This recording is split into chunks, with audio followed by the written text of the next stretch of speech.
Алай районунун Гүлчө дарыясынан милиция кызматкеринин жансыз денеси табылган. Каза болгон кызматкер 28 январь күнү эртең менен жумушка барган эмес. Мындан улам жетекчилик аны издей баштаган. Кыркол айылындагы Гүлчө дарыясында жашы 30-35тердеги жарандын сөөгү табылып, ал изделип жаткан милиция кызматкери экени аныкталган. Бул кылмышка шектелип, Алай районунун Будалык айылынын 3 тургуну кармалды.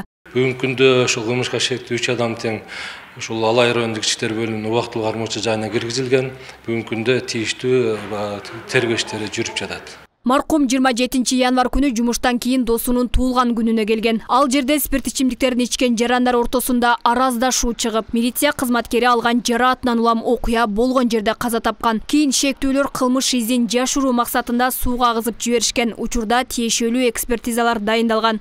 Сыртка чыгып сүйлөшөбүз деп чыгарып турган артынан ошо арматуранын сыныгы менен жана көмүрдүн ортосунун арасындагы таш менен баш тарапка урушуп, ошол окуя болгон жерде өлтүрүп коюшкан.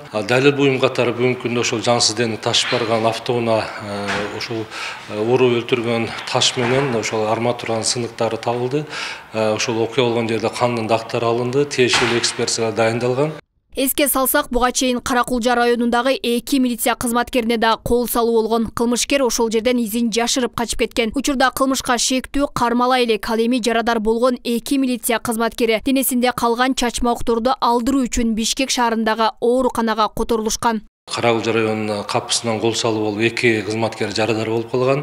Бүгүнкү күндө алардын абалы жакшы, бирок денесиндеги чачмалар калып кеткендиктен бүгүнкү күн эртең менен республикалык больницага жөнөтүлдү. Алардын ошол денесиндеги чачмаларды алыш үчүн.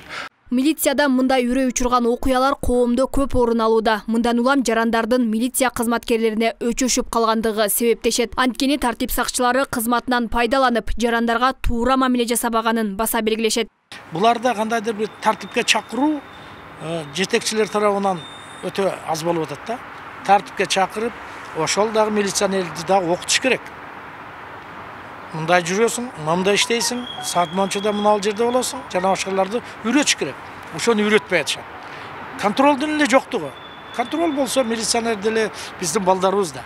Алар тартипке келишмек. Сөзсүз өчөшүүдөн гана ушулар келип чыгып атат да. Алай районундагы каза болгон милиция кызматкери маркум Нурланбек Эркулов акыркы сапарга узатылды. Эске салсак, буга чейин да милицияга байланышкан кылмыш иштери катталган. Кылмышка шектүү каза болуп калып, анын өлүмүнө шектүү катары 6 милиция кызматкери кармалып, УКМКнын убактылуу кармоочу жайына киргизилген. Бишкек шаарында да белгисиз кишилер патрулдук милициянын кызматкерлерине кол салган. Тартип сакчылары эскертүү иретинде ок чыгарууга аргасыз болушкан. Алмагүл Эркебай кызы, Бекмамат Султанов, 7 канал, Ош.